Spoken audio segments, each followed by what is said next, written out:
Os destaques da semana entre os julgamentos do plenário do Supremo Tribunal Federal, você confere aqui na TV Justiça. É o Plenárias que começa agora.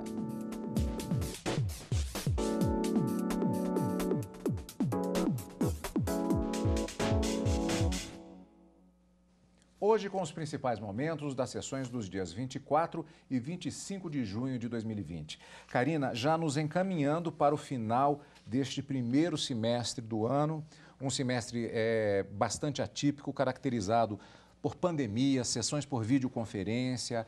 Ainda podemos falar, embora não atinjam diretamente o Plenárias e o direto do plenário, que são as sessões virtuais, mas esses temas estão a todo momento circulando, sendo afetos ao plenário. Tem um monte de coisa aconteceu nesse, vamos dizer assim, animadíssimo primeiro semestre. E já para caracterizar essa quase última semana, porque ainda tem na quarta-feira que vem, né, a sessão de encerramento com julgamentos, nós tivemos, além dos temas em destaque, temas importantes em julgamento, ainda uma antecipação da eleição do presidente e da vice-presidente do Supremo Tribunal Federal, que seria, na verdade, depois, mas em função da pandemia, a eleição já aconteceu.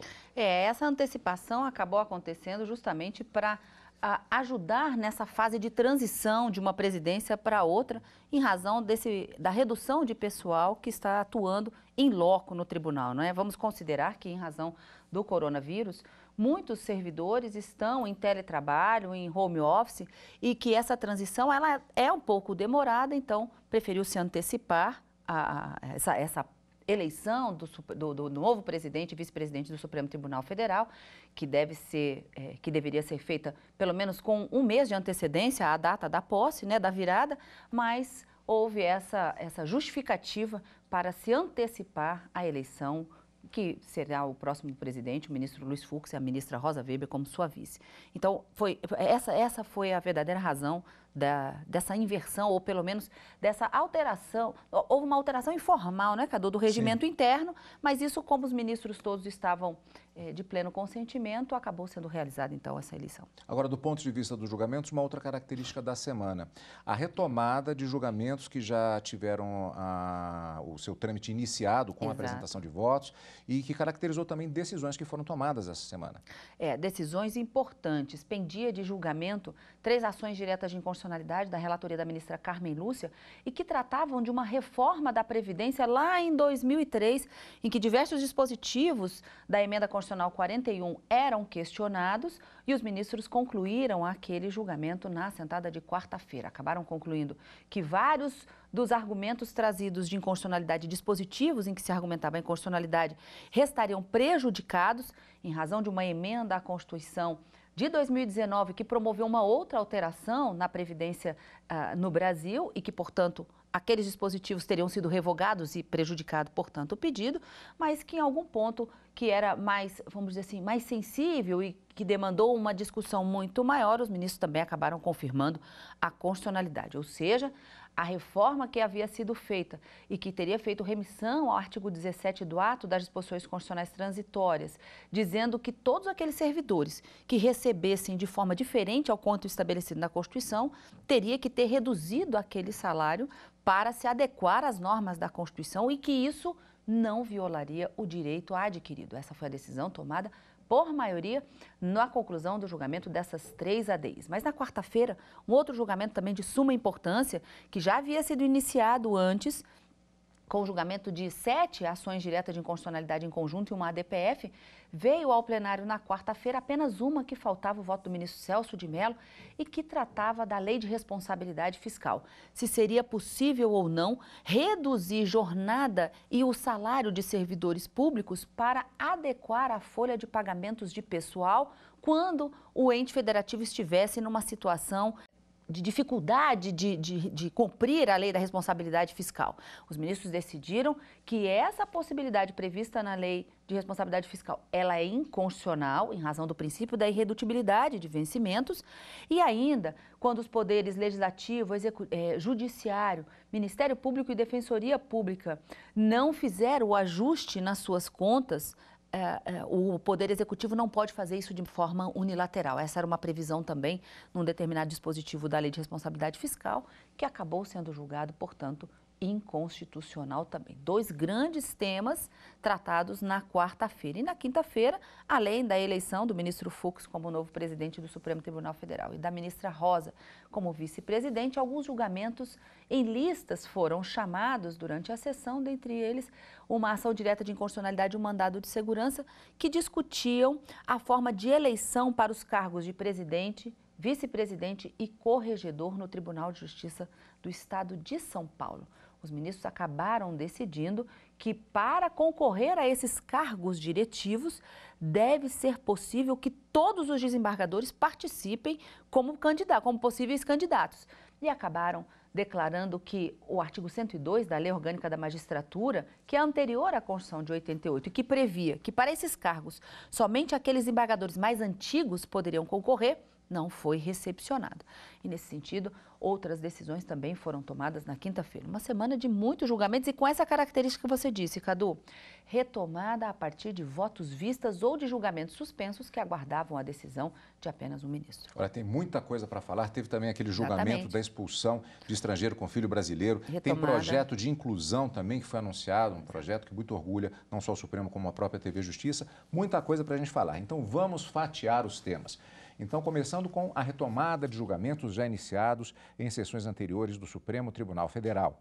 Durante a sessão plenária por videoconferência dessa quarta-feira, os ministros do STF decidiram, por maioria de votos, como já adiantou a Karina, que estados e municípios endividados não podem reduzir jornada e salário de servidores. A sessão começou com a retomada dos julgamentos iniciados em 2011 de 3 ações diretas de inconstitucionalidade relatadas pela ministra Carmen Lúcia e que se referiam à reforma da Previdência. Mas, por maioria, os dispositivos foram declarados constitucionais. Em seguida, os ministros retomaram o julgamento da ação direta de inconstitucionalidade iniciado em agosto de 2019, que questionava dispositivos da Lei de Responsabilidade Fiscal que permitia a redução de salários de servidores para adequação aos limites estabelecidos na lei. A ação foi julgada procedente tão somente para declarar parcialmente a inconstitucionalidade, sem redução de texto, do artigo 23, parágrafo 1º da Lei de Responsabilidade Fiscal, de modo a obstar interpretação segundo a qual é possível reduzir os valores de função ou cargo que estiver provido. Os ministros do Supremo retomaram depois o julgamento da ação direta de inconstitucionalidade apresentada pelo PSL em fevereiro de 2019. A legenda questionou a emenda constitucional do Estado do Paraná, que criou a Polícia Científica como órgão da segurança pública estadual. Na ação, o partido alega que a Constituição Federal não permite a inclusão de outras corporações policiais na estrutura da segurança pública dos estados, além das já previstas na própria Constituição. O ministro Alexandre de Moraes acompanhou o relator, ministro Dias Toffoli. É um órgão autônomo, é de auxílio pericial e técnico à Polícia Civil, que se dá o nome de Polícia Técnico-Científica, mas não tem funções de segurança pública no sentido de combate à criminalidade, mas sim no auxílio às funções da própria Polícia Civil. Os ministros Edson Fachin e Marco Aurélio divergiram de Moraes. Eles entenderam que a criação da Polícia Científica como órgão autônomo e integrante do Sistema de Segurança Estadual é constitucional.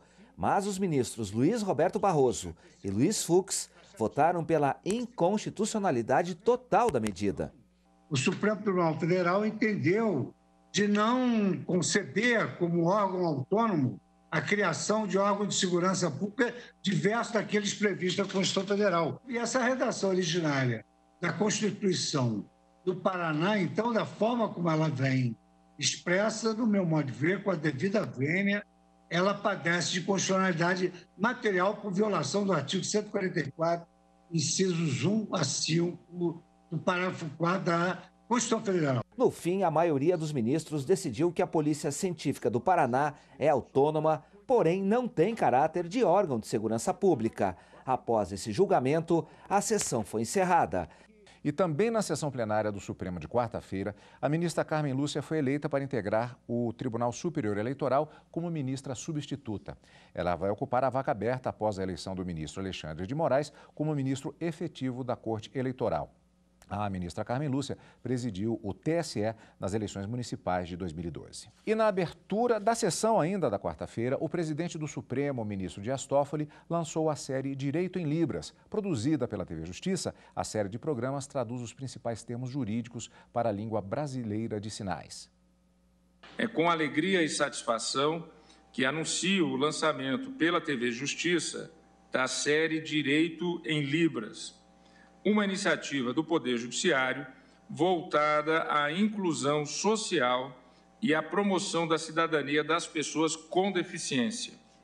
A Secretaria de Comunicação Social do Supremo Tribunal Federal, com a participação do Serviço Social do Tribunal e também de um grupo interdisciplinar composto por intérpretes de Libras, pessoas surdas e uma consultora jurídica, estão consolidando um compêndio de sinais jurídicos em Libras e, desde já, cumprimento a todos pelo trabalho realizado.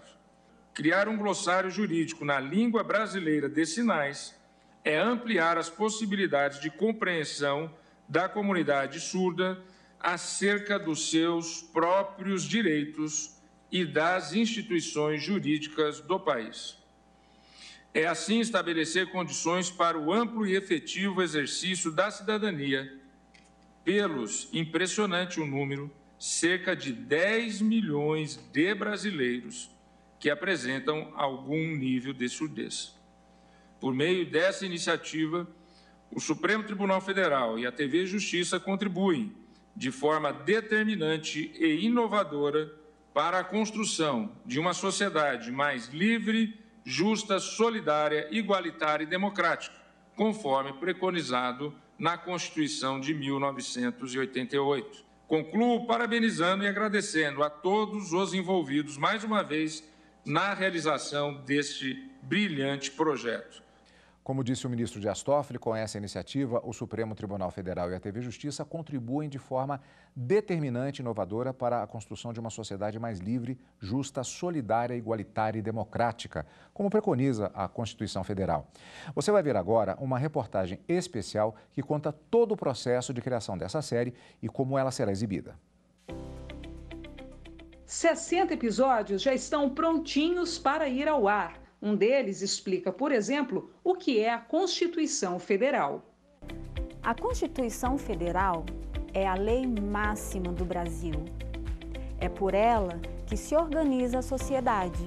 Os episódios são resultado de um trabalho em conjunto, conduzido pela Coordenadoria de Gestão da TV e Rádio Justiça do Supremo Tribunal Federal e teve a participação do Serviço Social do Tribunal e também de um grupo interdisciplinar composto por intérpretes de Libras, pessoas surdas e uma consultora jurídica. Porque se um cidadão comum ele já tem dificuldade de entender termos jurídicos, para o surdo isso é pior ainda, porque a gente até então não se tinha esse trabalho de fazer com tanto cuidado, né, de fazer essa tradução dos termos jurídicos para essa comunidade. Permite a inclusão do surdo, porque não adianta você chegar lá e simplesmente dizer como é que se escreve inconstitucionalidade. É preciso dizer para ele o que isso significa, porque a palavra solta, sem o significado, não vai fazer a menor diferença. Sem nunca ter participado de um projeto voltado para as pessoas com deficiência auditiva, a consultora jurídica ressalta que o trabalho representa muito mais que uma tradução, já que a construção linguística se dá de formas diferentes em Libras e no português. Em resumo, para que o surdo realmente entenda a mensagem e possa exercer seus direitos, não basta conhecer a palavra demonstrada pelo intérprete de Libras, é preciso compreender o sentido. É impressionante o momento como se cria esse sinal, né? O momento da criação desse sinal, ela é realmente comemorada por todos do grupo, porque o consultor vem para clarear e trazer o conceito, o intérprete entende e faz essa tradução para o surdo, e o surdo, junto com o intérprete, junto com o consultor, vão ali estudando, analisando para que o termo tenha o máximo de significado, o mais próximo possível do conceito jurídico. A intérprete de Libras, Andresa Macedo, que há quase 20 anos faz tradução, 10 deles nas áreas legislativa e jurídica, também teve papel fundamental no projeto. Tradução de uma língua oral para a língua de sinais. É, de fato, nos aprofundarmos nos termos, numa língua que é diferente da língua-alvo, que é a língua de sinais, entender. Eu confesso que estamos aprendendo muito na língua oral, principalmente na língua portuguesa, né? Tem termos que eu já ouvi e que agora eu tendo acesso e contato para que eu consiga traduzir esse termo para a língua de sinais, eu estou aprendendo. Ela explica que ainda não há sinais para todas as palavras em português e, para suprir essa ausência, os intérpretes acabam recorrendo à datilologia, um sinal para cada letra, como soletrar por meio de sinais. Esse recurso, contudo, não exprime o significado da palavra. Por isso, a criação de um glossário jurídico é algo tão inovador. Me emociona, me encanta e me faz abrir ainda mais a mente e a percepção de que os surdos vivem aqui nesse país, eles são brasileiros e eles não estão inclusos. Fernando Oliveira Vieira, responsável pela área de serviço social do STF, ajudou na indicação de intérpretes aptos a realizar o projeto. Acompanhou o avançar das gravações e o desafio de adequar termos e conceitos da forma mais simples e fidedigna possível. Nós não tivemos dúvidas de que seria realmente um projeto de muito impacto na comunidade surda que utiliza Libras, né? Justamente porque a gente sabe como essa comunidade está distante, né, de ter acesso às decisões, ao entendimento de termos jurídicos. O grupo interdisciplinar conta também com 2 surdos, Alex Silva e Falque Soares Ramos Moreira. Falque é mestre em educação, professor de Libras e doutorando em linguística na Universidade de Brasília. Ele ficou surdo na primeira infância, com 1 ano e 9 meses, em decorrência de uma meningite, e hoje é um dos estudiosos mais conhecidos na comunidade surda. A importância desse projeto é trazer para a Libra os termos e poder dar significado a essa linguagem de especialidade que tem sido nos apresentada a cada dia mais. Me sinto muito feliz em fazer parte, uma vez que sou usuário da língua. E poder participar ativamente do processo de criação tem me proporcionado conhecimento e entendimento do juridiquês, empregado até nas matérias de jornais. Para acessar o glossário em Libras, basta entrar no site da TV Justiça e clicar no banner Direito em Libras, na parte inferior da página. Aí é só escolher a palavra e assistir ao vídeo no nosso canal do YouTube. Lá também você encontra a playlist do tema, que vai ser sempre atualizada com novas expressões. E nós vamos conferir os destaques da sessão dos julgamentos do plenário do Supremo Tribunal Federal daqui a pouquinho, logo depois do intervalo, aqui no Plenárias.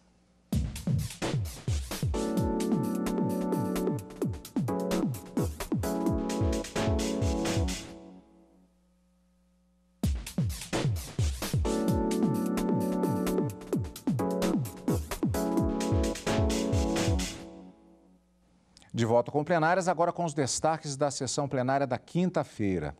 Na pauta daquela sessão, a análise de um recurso sobre a validade da expulsão do país de estrangeiros com filhos brasileiros. Primeiro, vamos rever um pouco sobre o assunto. No recurso, a União questiona a decisão do Superior Tribunal de Justiça que proibiu a expulsão de estrangeiro com filho brasileiro, mesmo a criança tendo nascido depois da ordem de deixar o Brasil. Segundo a União, o Estatuto do Estrangeiro prevê a permanência apenas quando o filho nasce antes da determinação. Até o momento, o relator do recurso, o ministro Marco Aurélio, e outros 6 ministros votaram pela validade da decisão do STJ. O argumento é com base nos princípios constitucionais da proteção do interesse da criança e da família. O julgamento vai ser retomado com o voto do ministro Gilmar Mendes, que pediu mais tempo para analisar o processo. O recurso tem repercussão geral reconhecida, ou seja, o entendimento do STF vale para embasar decisões em todos os tribunais do país. O julgamento foi retomado na sessão plenária por videoconferência da quinta-feira, com o voto vista do ministro Gilmar Mendes. Ele apresentou seu voto e seguiu o relator, ministro Marco Aurélio. Gilmar Mendes também entendeu que a expulsão do estrangeiro contraria a Constituição e o Estatuto do Direito da Criança e do Adolescente.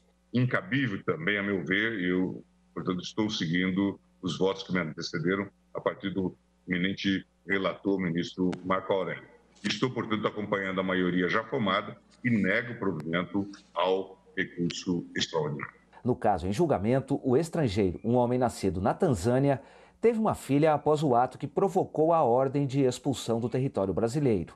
Para a União, no caso recorrente, a interpretação de prevalência do direito à proteção da criança só vale se o filho brasileiro tivesse nascido antes do ato que ensejou o decreto de expulsão. Mas o ministro Celso de Mello lembrou que a criança agora tinha 13 anos, convivia e recebia a assistência econômica do pai estrangeiro.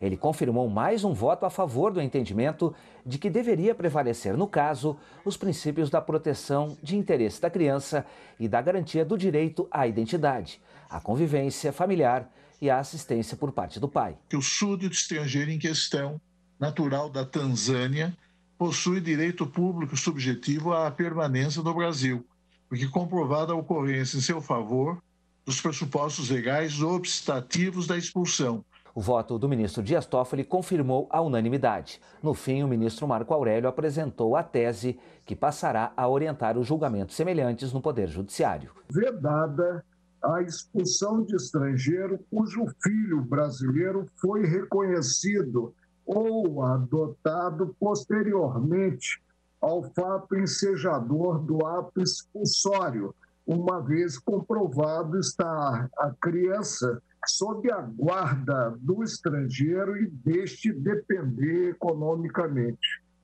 Karina, a gente tem às vezes a questão da linguagem jornalística e do que você fala em termos jurídicos. Então, por exemplo, a manchete de um jornal poderia ser está proibida a expulsão de estrangeiro com filho brasileiro. Só que aí você vem para os detalhes. Então, é isso, só que não, só que sim. Tem diferença aí. Então, essa expulsão ela não acontece. Mas ela o não argumento pode mais acontecer. E o argumento da União também que foi apresentado também não pode ser utilizado. Porque a União, ela veio com esse recurso ao Supremo Tribunal Federal com base numa lei que era chamada Estatuto do Estrangeiro, uma lei de 1980, anterior à Constituição de 88, que dizia: como regra, o estrangeiro que tiver filho brasileiro não pode ser expulso, mas tinha uma observação: desde que esse filho tivesse sido concebido antes do ato que teria motivado a expulsão. O Estatuto do Estrangeiro foi revogado em 2017 pela Lei da Migração. E esse dispositivo, até o ministro Marco Aurélio, durante a sessão, reforçou, não foi reiterado nessa legislação. E com base, então, no entendimento da proteção da família e da criança, com base não só na Constituição Federal, mas também no Estatuto da Criança e do Adolescente, que é uma lei de 1990, os ministros, por unanimidade, entenderam que aquele dispositivo do Estatuto do Estrangeiro, que regia, que era a lei vigorante naquele momento do decreto de expulsão, não foi recepcionado pela Constituição por violar justamente esse dever de proteção à família e à criança. Então, os ministros deram uma interpretação à luz da Constituição para dizer que o estrangeiro com filho brasileiro, não importa se a concepção dele foi antes ou depois do ato que motivou a expulsão, não pode ser entregue, não pode ser retirado compulsoriamente do território nacional. Primeiro, porque viola os princípios constitucionais da isonomia, esse foi o pilar do voto do ministro Marco Aurélio, da proteção da família e da criança, e também porque essa norma não foi repetida na Lei da Migração. Bom, e em votação realizada por videoconferência na sessão da quinta-feira, os ministros do Supremo Tribunal Federal elegeram o ministro Luiz Fux como futuro presidente da Corte. A ministra Rosa Weber será a vice-presidente do STF. Eles assumem os cargos no dia 10 de setembro. A escolha foi marcada por muitas homenagens feitas por representantes do Judiciário aos dois ministros eleitos. Após anunciar o resultado da eleição dos futuros presidente e vice-presidente da Corte, o ministro Dias Toffoli destacou a importância do trabalho do ministro Luiz Fux na magistratura e também na elaboração do novo Código de Processo Civil. Vossa Excelência, que é doutor e professor livre docente em Direito Processual Civil, autor de várias obras de relevo, o coordenador que realizou a atualização e a edição de um novo Código de Processo Civil em nosso país, que ficou conhecido como Código Fux. Vossa Excelência sempre honrou a cadeira que ocupa. E é com muita alegria, portanto, que eu declaro Vossa Excelência eleito presidente do Supremo Tribunal Federal. E com muita alegria declaro que a nossa querida ministra Rosa Weber foi eleita vice-presidente para, com o ministro Luiz Fux, poder conduzir esta Corte de Justiça e essa Corte Constitucional, que eu reitero, não há Corte Constitucional que mais julga no mundo. O Procurador-Geral da República, Augusto Aras, cumprimentou o novo presidente do STF e destacou o desempenho de Luiz Fux nas carreiras em que ele ocupou no mundo jurídico. O Ministério Público Brasileiro também espera Sua Excelência à frente da Suprema Corte. Continue mantendo este poder, o Poder Judiciário, em primeiro lugar, na distribuição da justiça, como marco e como fiel da balança da estabilidade da nação. O presidente da Ordem dos Advogados do Brasil, Felipe Santa Cruz, elogiou o trabalho do ministro Luiz Fux em sua carreira, ao percorrer todas as instâncias do judiciário brasileiro. Eu não poderia também deixar de lembrar e agradecer publicamente ao ministro todo o diálogo, toda construção que se deu por ocasião do novo Código de Processo Civil, que não à toa é denominado Código Fux, porque foi o ministro Fux o dínamo que mobilizou as forças da sociedade do Estado brasileiro para erigirem um novo Código de Processo Civil que, por si só, já seria obra de uma vida. O advogado-geral da União, José Levi, homenageou Luiz Fux. Parabéns, excelentíssimo senhor ministro Luiz Fux, magistrado que percorreu todas as instâncias do Poder Judiciário brasileiro. Professor titular de Processo Civil da Universidade Estadual do Rio de Janeiro. Pai do nosso novo Código de Processo Civil. Jurista de rigorosa técnica e de intenso diálogo. Alcança o reconhecimento máximo com a eleição de hoje à presidência do Supremo Tribunal Federal. José Levi também homenageou a ministra Rosa Weber. Vossa Excelência, caríssima ministra Rosa Weber, conferem a devida, justa, necessária e indispensável representatividade feminina ao Supremo Tribunal Federal. Registramos, por parte da Defensoria Pública, a certeza da ótima condução do Poder Judiciário nos próximos 2 anos. O decano do STF, ministro Celso de Mello, disse que Luiz Fux e Rosa Weber detêm irrestrita confiança dos colegas da Corte e que os dois farão prevalecer a ordem constitucional. São eles os depositários da confiança irrestrita desta Corte Suprema, que tem plena consciência de que os eminentes ministros Luiz Fux e Rosa Weber saberão conduzir, no âmbito do Poder Judiciário anal do Estado, dirigindo-a com firmeza e segurança e com o permanente e incondicional respeito à Constituição Federal e aos grandes princípios que nela têm fundamento. O ministro Luiz Fux participou da sessão que o elegeu novo presidente do STF no próprio plenário, ao lado do presidente Dias Toffoli. Em seu discurso de agradecimento, Fux prometeu empenho na defesa dos valores morais e republicanos. Eu prometo aos meus colegas que vou lutar intensamente para manter o Supremo Tribunal Federal no mais alto patamar das instituições brasileiras. Vou sempre me empenhar pelos valores morais, pelos valores republicanos, me empenhar pela luta da democracia e respeitar a independência entre os poderes dentro dos limites da Constituição e da lei. Que Deus me proteja, presidente. Por videoconferência, a futura vice-presidente ministra Rosa Weber agradeceu as homenagens. Eu não posso deixar de registrar, ainda que Luiz Fux tenha falado, como sempre, muito bem por nós, a minha extrema honra e o meu profundo agradecimento, em especial pelas gentis palavras que me foram dirigidas. Karina, encontro marcado, agora é dia 1º de julho, próxima quarta-feira, pela manhã, última sessão plenária por videoconferência desse primeiro semestre de 2020. E de acordo com o que está já publicado no site do Supremo Tribunal Federal, a partir das 10 horas da manhã, a gente acompanha o resultado final desse semestre judiciário, que normalmente o presidente faz um apanhado geral em termos de números, de julgamentos realizados, dentre outros, e também sessão jurisdicional. A gente vai acompanhar tudo aqui e encontro marcado também no Plenárias nesse final de semana. A última edição deste semestre do Plenárias também. Obrigado pela sua companhia, como sempre, e continue conosco aqui na TV Justiça.